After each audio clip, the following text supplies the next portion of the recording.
I'm Jake Lawrence, and you're listening to the Jake Lawrence Podcast, a podcast about Chicago industry, technology, and thought leadership.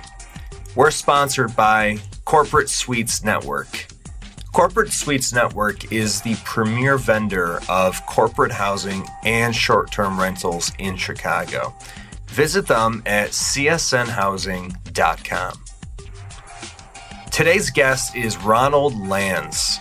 First and foremost, Ron has a wealth of experience and information. With every response, I was surprised at the sheer level of confidence he had. And I guess that's exactly the type of person capable of running a large-scale nonprofit. You'll learn about his journey from being a municipal planner to creating his own consulting firm to his current project of trying to raise over $40 million to build the National Museum of the American Sailor, the first U.S. Navy museum dedicated to the enlisted sailor. And watch out for his thoughts on technology. I thought they were particularly unique, and definitely stay tuned for the discussion on empathy.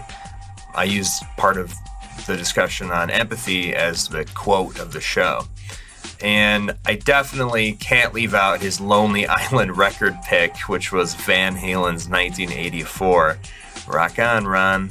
And for all you young professionals and entrepreneurs out there, this guy is the real deal. Enjoy the podcast. Welcome to the show, Ron. How are you doing today? I'm doing good. Thank you very much. Thank you so much for coming on to the show. I appreciate your time. And I actually just did a Google search for your name.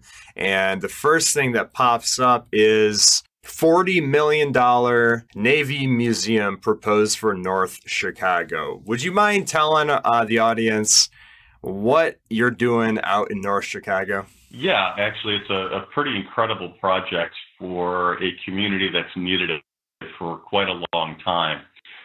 For those who may not be aware, North Chicago, which is about 32 plus or minus miles directly north of the city of Chicago on the lakefront on Lake Michigan, is actually abutting another municipal entity called Great Lakes, Illinois. Great Lakes, Illinois is actually the base for the, I keep their name straight all the time, Naval Station Great Lakes. They changed it a couple of years ago from Great Lakes Naval Station.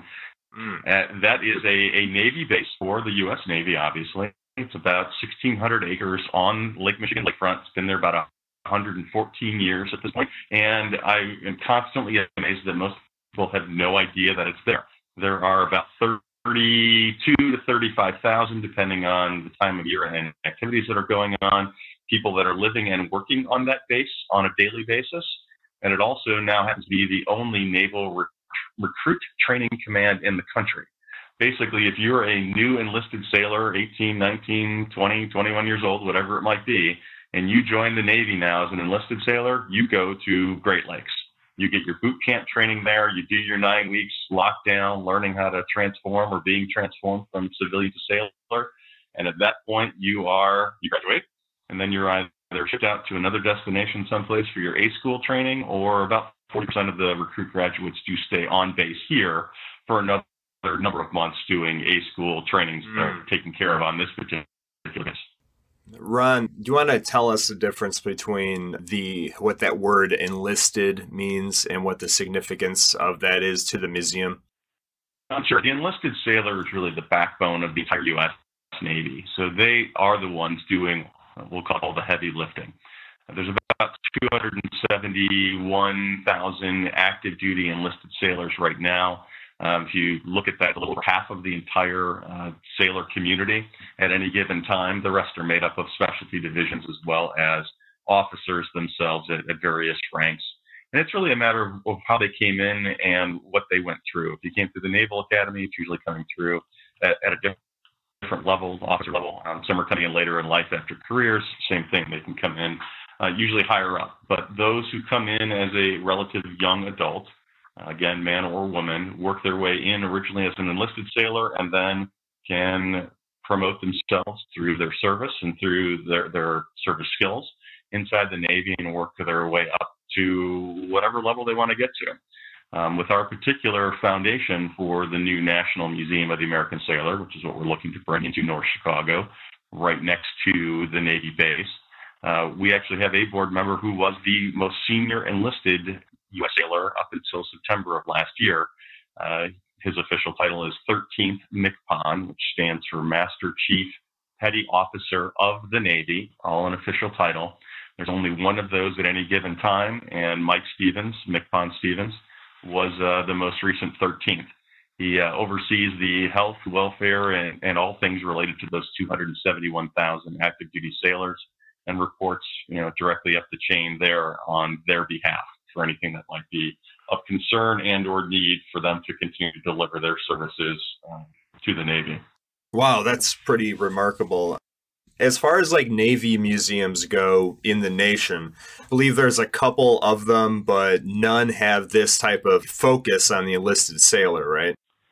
Exactly. There's 10 museums that are underneath the Naval History and Heritage Command Museum system right now. This will be a new one completely. Basically, it's replacing what was a small Great Lakes Naval Museum on the station here. But when the station was rededicated to be the only Naval Recruit Training Command for all those enlisted sailors, they decided that it was a piece of the museum system that was missing. There isn't a museum that was dedicated just to those enlisted sailors and the lives and experiences that they gain and contributions that they make to our country and to the Navy over time. So it became a very logical extension and need to tell that particular enlisted sailor story. And it worked out well from a number of different reasons as to how it can land in North Chicago immediately across the street from the base. Yeah, that's cool. Well, Ron, I got you on the podcast primarily because of your municipal planning background, your consulting expertise, your involvement with this museum. And I really want to know why this museum, why you, and what's the vision and what's the leadership involved in terms of how you're going to get this completely funded and how you're going to make this successful and how you're going to expand on the local tourism aspect that you're interested in. Well, yeah, you hit it right there. It's the tourism aspect, and that's tied in my professional background very closely to economic development needs and opportunities within a variety of different types of communities. In this case, the city of North Chicago has struggled. I think that's a pretty generous word to give it for about the last 50 years. North Chicago was really an industrial lakefront town in the metropolitan area.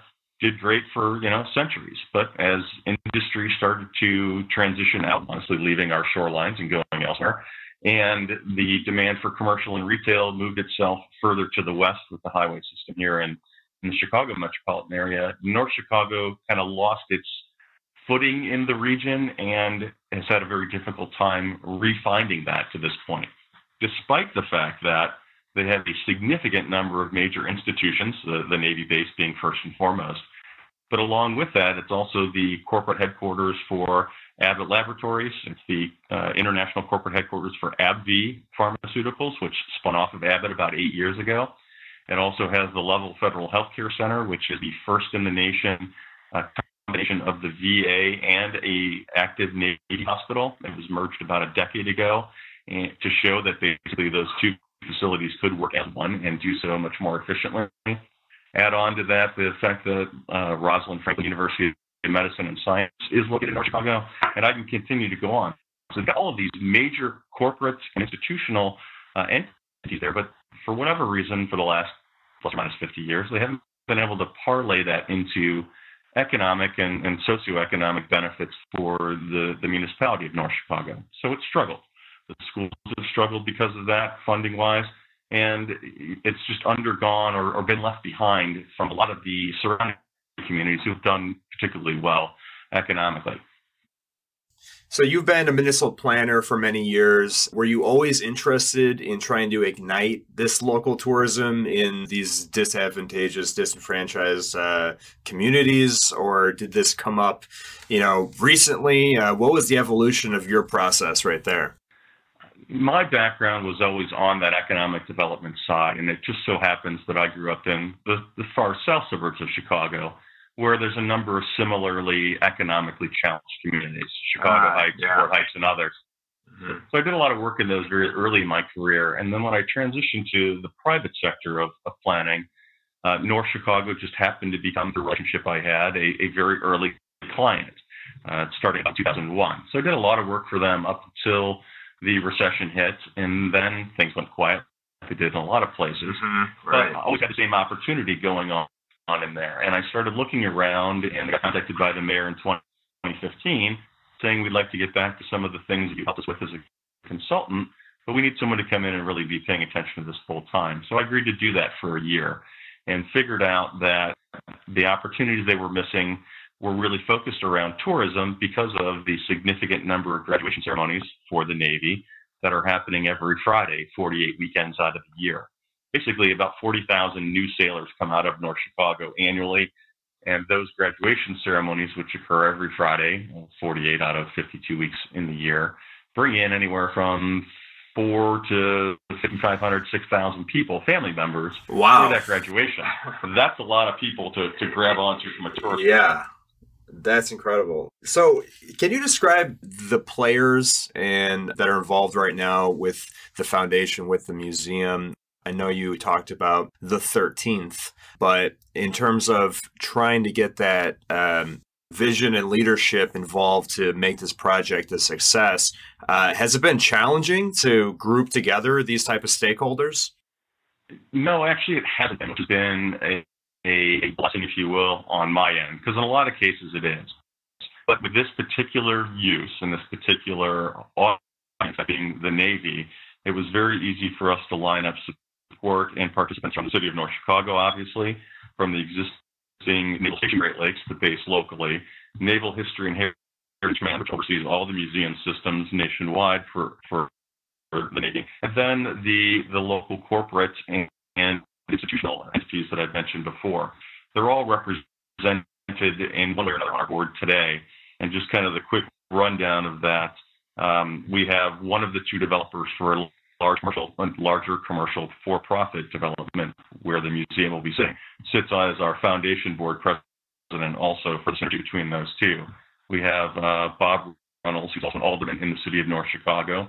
We have representatives from both AbbVie Pharmaceuticals and Baxter International sitting on our board, because Baxter is local here in Deerfield, anyways, nearby suburban municipality. And then we have the McPon, who I mentioned before. And as of the end of last year, we were very, very honored to have former astronaut Captain Jim Lovell of Apollo 13 fame agree to join our board. Jim happens to live in a nearby suburb here and came through as a Navy individual himself a long time ago. Before then, he transitioned to an astronaut. But he believes, I should say very strongly, and he'll say this, and you'll see it in any of his articles, that this enlisted sailor community has been overlooked for far too long. And this is the right kind of project and the right time to show them the honor and respect they really deserve. Yeah, that's incredible. An astronaut, you have a bunch of developers, leaders of corporations and industry. I'd say you have a pretty stacked board there, Ron. What if in 5 years, what is this going to look like in 5 years? I know you want to open up to the business next year in 2018, right? Yeah, that's our ultimate target is to get it out of the ground as fast as possible. I see. This is dependent on raising capital because it is a new facility to be built. So we are out fundraising for it now. We have good traction, which is a nice position to be in very early on with this type of a project. But it also depends, because this is Illinois. It depends on the construction season. If we get in a financial position ready to go at a certain time of the year, towards the fall, well, we're probably not going to break ground until we find the spring thaw again. So It'll fluctuate. I think in a more realistic scenario right now, we're probably closer to the end of 2019 between getting through the design phase, the construction seasons, and the rest of the funding that we're looking for. But it is moving forward very well so far. That's really good to hear, Ron. I'm glad to hear that. So you're talking about, you're the executive director of a nonprofit right now. And a lot of peers in my master's program, they were getting their emphasis in nonprofit management. So I was wondering if you could kind of talk to that audience and talk about the challenges of being an executive director for a nonprofit as opposed to leadership and governance in the private sector versus the public sector as well. Honestly, I haven't seen an enormous difference in it. I did own my own consulting practice from 1999 until, well, I still technically do, but a larger practice until 2013. If you're operating and acting, in the same way as a leader, it doesn't really make a difference per se between the nonprofit sector and the corporate sector, short of legal requirements, filing requirements, transparency to a certain degree. But those are things that really shouldn't change how your operational style is executed within your organization. So in this case, as executive director, I basically am in charge of and handling all of the activities of the organization today, and that's reporting up to our board of directors. So anyone who's producing anything for us as part of the requirements that we have to go through in terms of filing and otherwise, have to be vetted and cleared and authenticated by me before I report them to the board. That's no different than if you were doing the same thing as the CEO within a corporate entity. You're still answering up to another board of directors representing your investors, and it's the same types of responsibility that you carry on both sides of the table. And the same with the public sector as well. You're beholden to the board of trustees or the city alderman. Yeah, the little bit of difference that might come into play with a municipal sector is, well, your bosses in that case are answering your answer to them, that being the city council and or board of trustees. They have their own set of individuals, depending on how they're elected to their particular seat, that they have to answer to also. So while you might have an issue that you think is relatively straightforward, you might have done with it or dealt with it before with a different alderman, suddenly you have a new alderman who has a new set of constituents that he or she needs to answer to and be responsive to. So their thinking on that particular issue may be completely different than what you've gone through before. The politics, like anything, becomes another piece to kind of juggle with all the responsibilities. Yeah, in terms of politics, have you seen a lot with this project as opposed to your other life experiences, or? North Chicago has an interesting political foundation to it because of the size of the players, the institutional and corporate players that are in there, and the autonomy, obviously, and of the municipality itself. With that said, this particular, again, topic, this initiative of building this museum is something that everybody seems to very clearly recognize the benefits that it provides, not just to themselves and their own constituent base, but across the board. And what I mean by that is Naval Station Great Lakes is looking, because they're local and they have their 35,000 people on base, they're looking to have something else to point at and to go and do while people are in visiting or when they have their own liberty and free time. Then you take the next step back and go to Naval History and Heritage Command. Well, their ultimate goal is to have another world-class institution within their system that is bringing in 400,000 or 500,000 visitors a year. Well, those things overlap very closely, which is nice. Then you start to look at the municipality. Their objective is, let's bring those same 500,000 people in here. That's good for us, and we get sales tax revenue from them visiting this town and coming to see what we have to offer, which provides other benefits for school districts. And then you look at the corporate institutions, same thing. They want to be associated with something of a national scale. It's a good PR piece for them to be connected to and to be supporting. And similarly, by bringing in those individuals into town, they see that there are these other major corporate and institutional players that are local here, and maybe there's something that they want to consider locating or relocating into North Chicago to be close to those players. So no matter which constituent base it is here, they can all find something where they overlap with each other, driving them toward the same common goal of getting this museum out of the ground and up and operating. Yeah, it certainly sounds that of all the constituent bases, it's a win-win-win for all the players at hand. In terms of raising capital, what are the challenges for you as the executive director? Challenge is really, at this point, mostly having enough time to do enough of the outreach. Now, we are asking kind of a two-tiered strategy is how I describe it. Our first tier was let's find a relatively small number of donors who can make contributions at a fairly large financial level, the corporate and the institutional, and make sure that they do see the benefits of the project and they're willing to get behind it. We've been very successful in doing that in a relatively short period of time. Then the second half of the fundraising campaign is now going to a large number of more modest or small level donors. And those are two very different strategies in terms of how you execute them. The small number of large dollar donors, that's relationships. That's who do we know that we can go in and have a closed door meeting, but a meeting to tell them on all the benefits of this particular project and really have a one-on-one of are they willing to get behind it and support it. That's very labor intensive. Our second tier is a little bit easier in some ways in terms of using social media and technology for the outreach to get those more modest or small, $5, $10, $100, $1,000 kind of donations from a large group of people. But it does take two different strategies, and right now having enough time to execute both of them maybe as efficiently as I'd like to is a little bit of the current challenge. As we've gotten this traction now and we're stepping up our outreach efforts, we finally have enough money behind us to begin to expand our internal human resource capacity to be able to handle those more efficiently. Sure, yeah. So what is working more effectively for you, the first tier or the next tier, the second tier?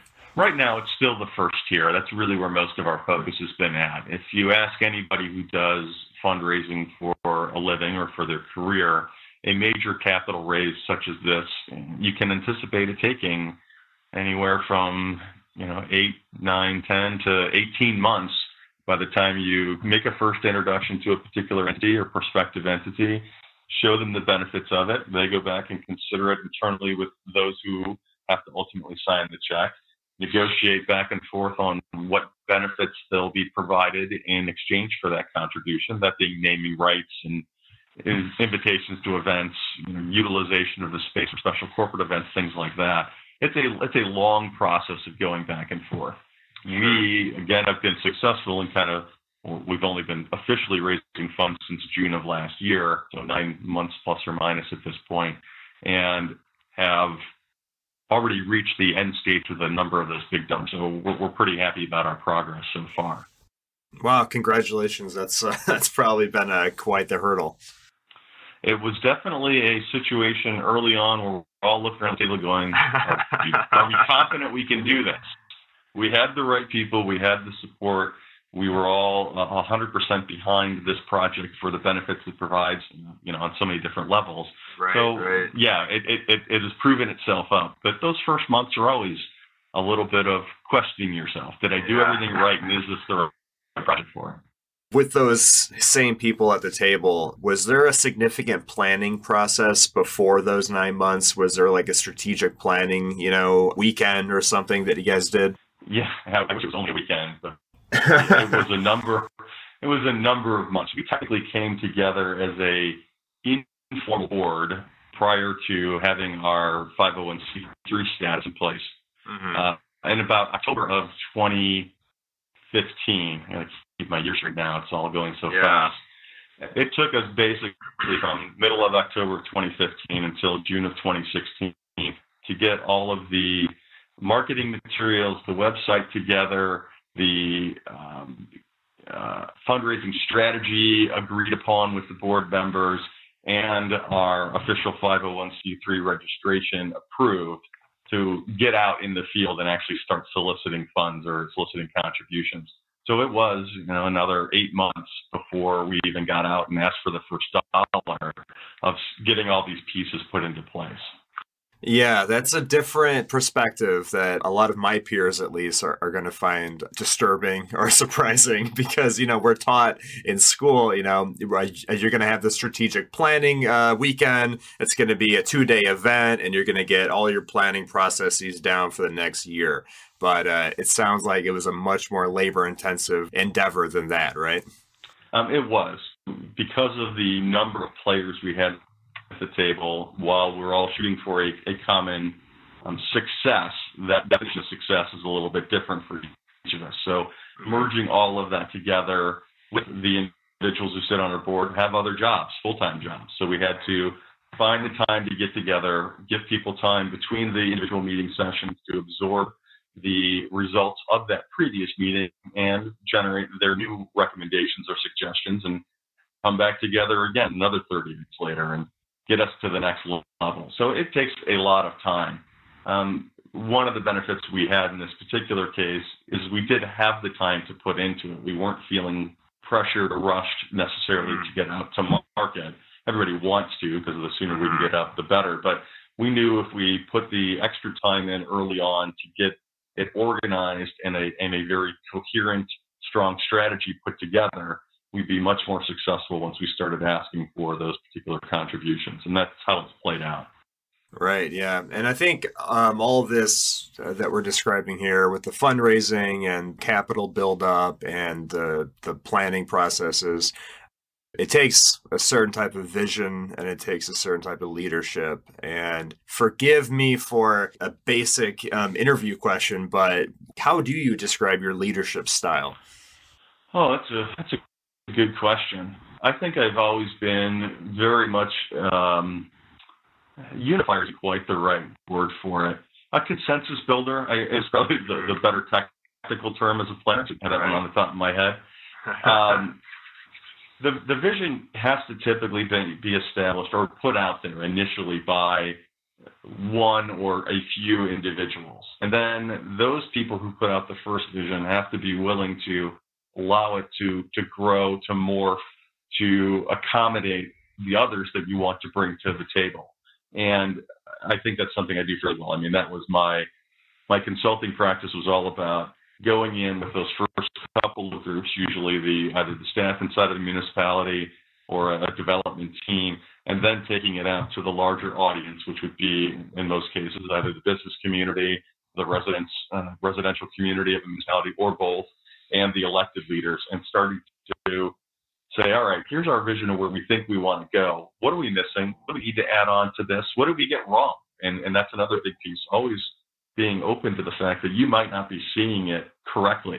Sometimes you're seeing it better than they are because they're looking from the inside and you get to come from the outside. But being open and realizing that everyone's going to bring something to the table and it's got a particular value that needs to be accommodated and incorporated into that larger vision. Otherwise, what you're doing is trying to jam something down someone's throat or a collection of people's throats, and that never winds up as a good situation. Yeah, I think what I'm hearing from you is that you like to accept diversity and you're trying to pursue equity and inclusiveness, and that's all wrapped up in the vision aspect, right? Yeah, that's a good way to consolidate those particular pieces together.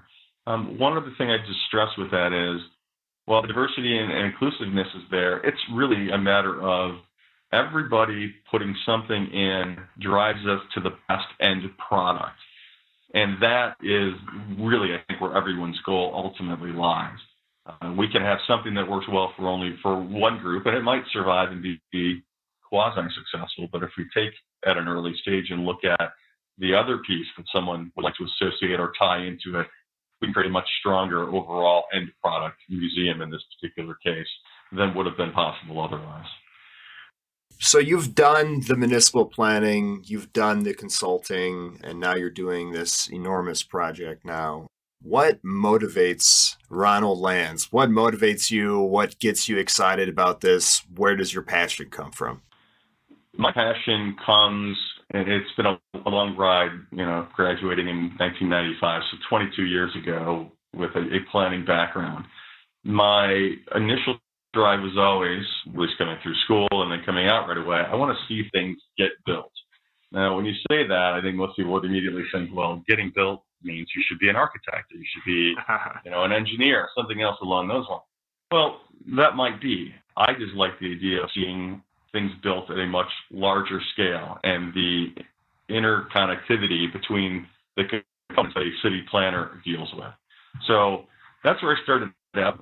Everyone's career, kind of goes in directions along the way, and mine's gone from land use planning with an economic development component. I did a lot of transportation, transit-oriented development planning, which did get to more physical end results of communities, neighborhoods, corridors with a transit component around them, up into the development side of things, which is specifically what we're doing now with the National Museum of the American Sailor, getting it from its inception to its implementation, to its physical entity coming up and out of the ground.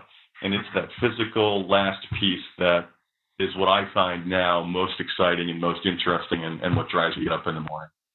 Yeah, that's fascinating. You're a builder, Ron. I guess that's how you sum that one up. You like to see things through to completion. You like to see groundbreaking, right?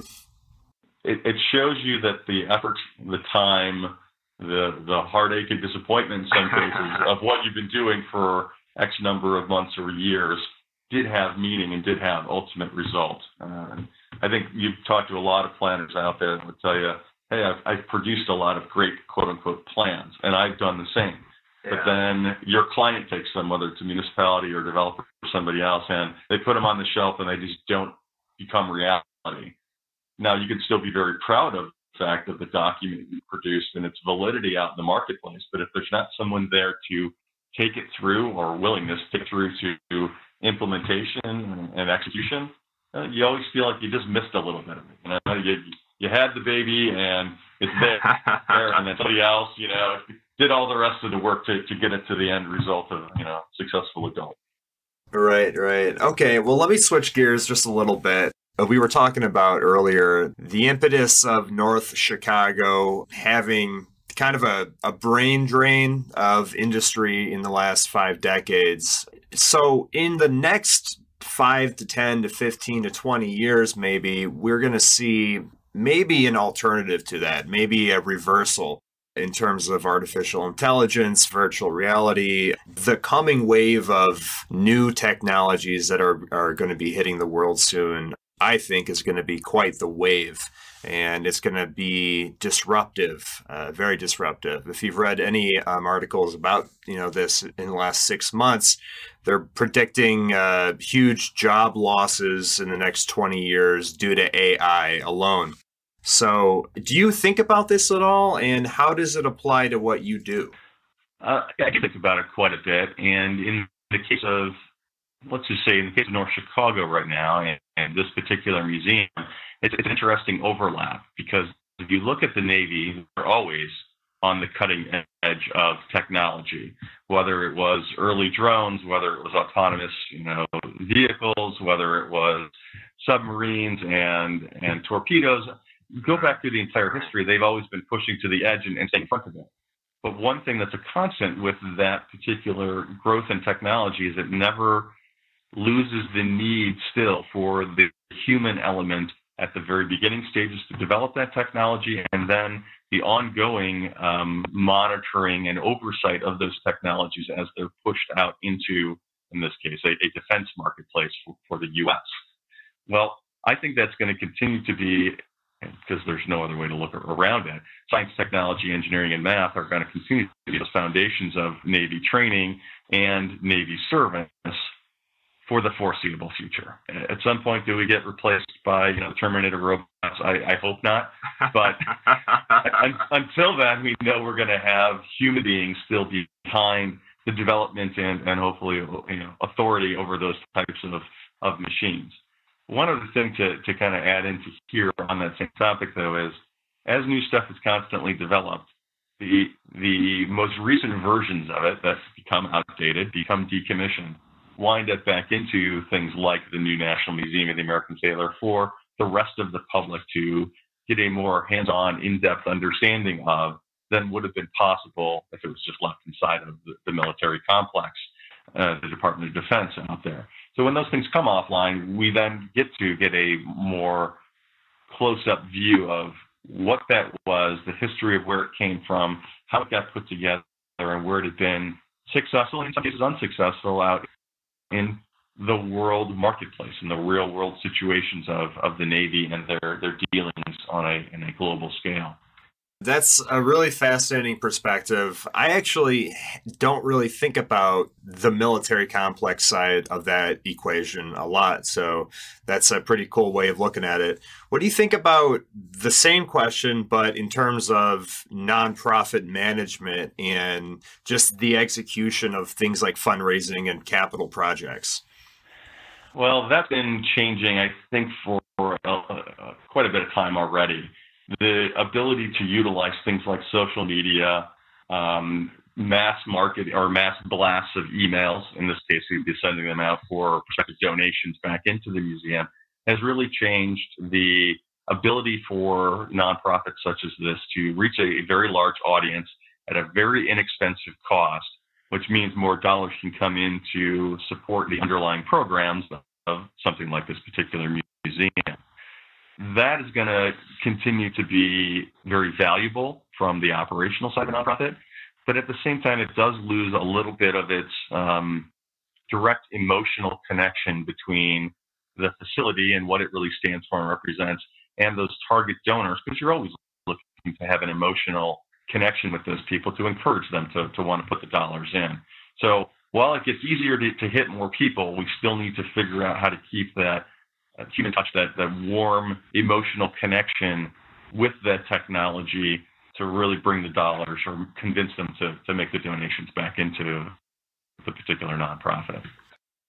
I think that's a perfect answer, Ron. I think a lot of people are freaking out about the new waves of technology and how we're all going to become jobless in the next 15 years. But at least in nonprofit fundraising, you do need that warmth. You do need that human connection. And that's how you make those relationships. And that's how you get the money, I guess, right?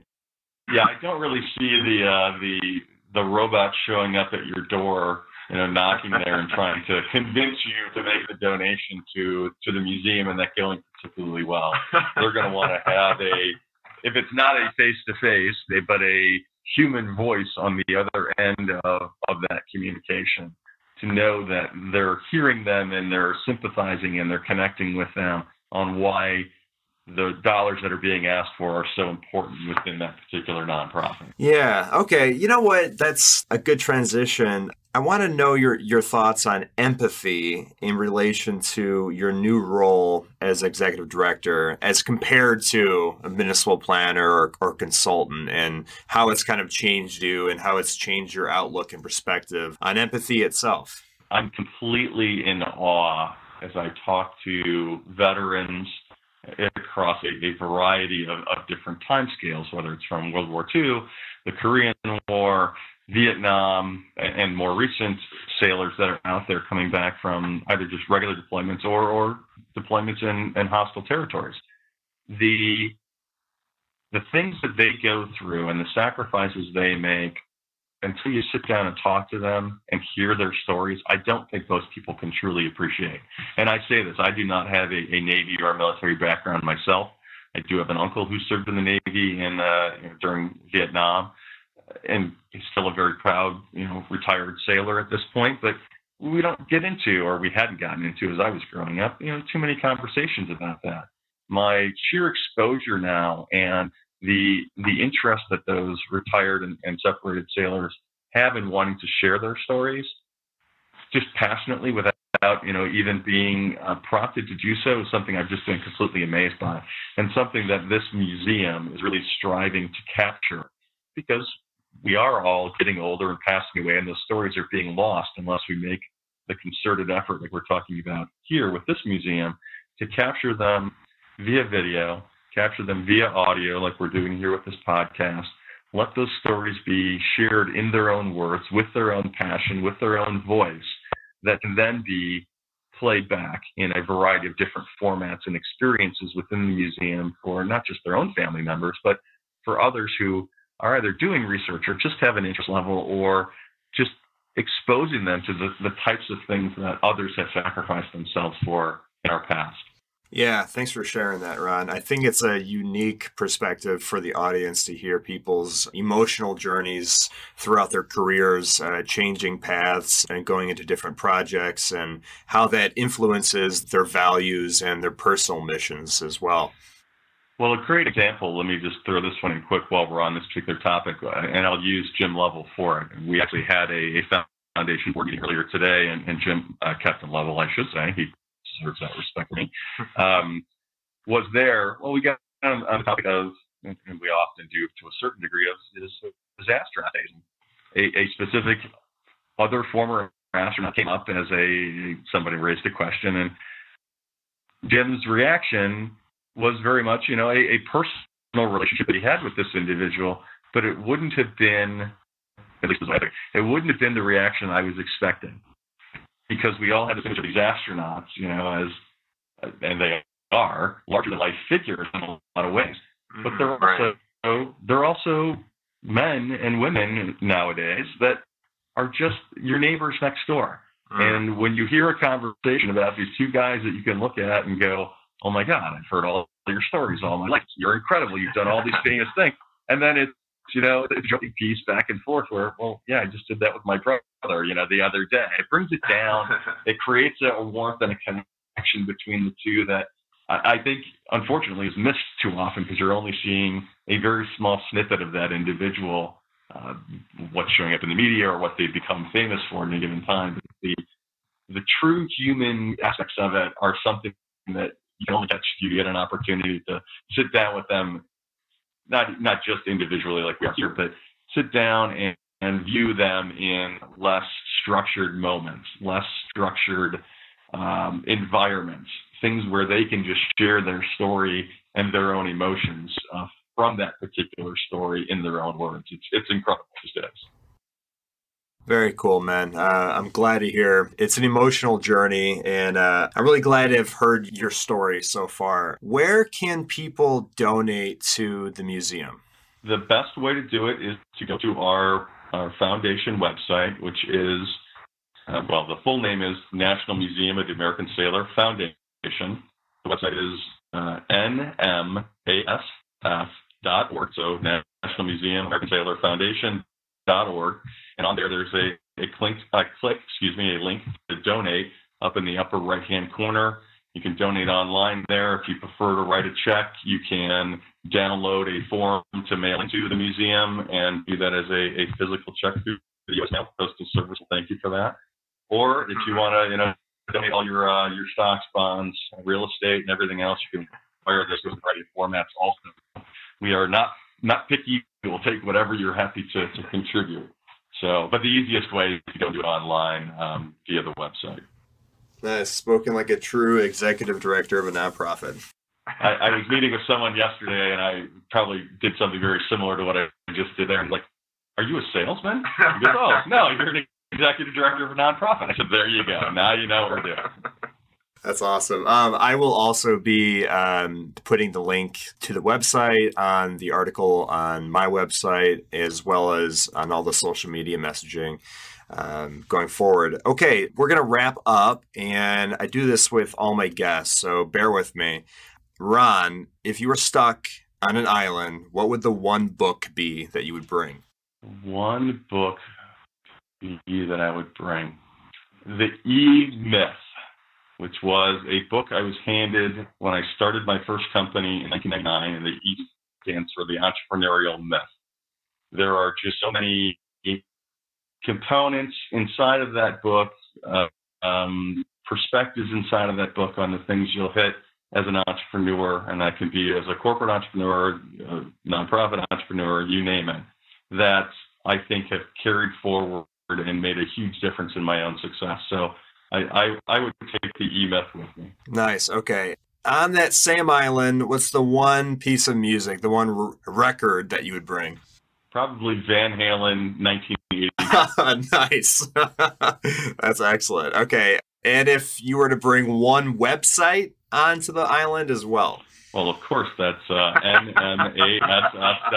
I mean, what else would you take? Beautiful. All right. And then one piece of advice to new entrepreneurs, whether it's, corporate or nonprofit. My one piece of advice is always have not so much backup plans, but alternatives. And this ties into, another recent corporate entity that was worth $9 billion one day and then worth nothing the next.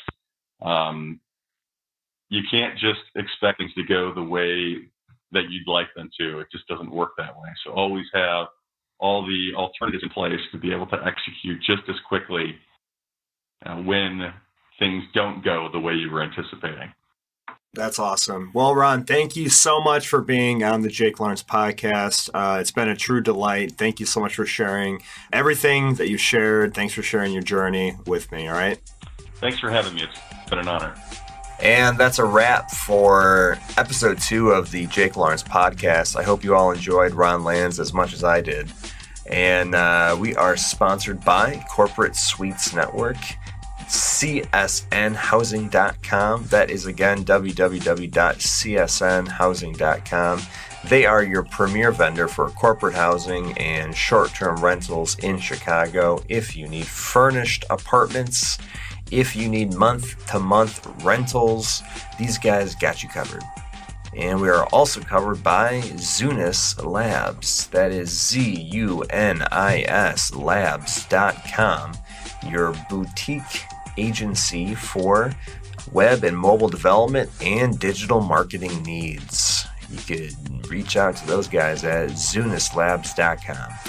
All right, so stick for a couple days, maybe 3-4 more days for the next podcast. We're going to have on some really interesting guests, and I hope you guys continue listening because I am having an absolute blast doing this. Take care, guys. Bye.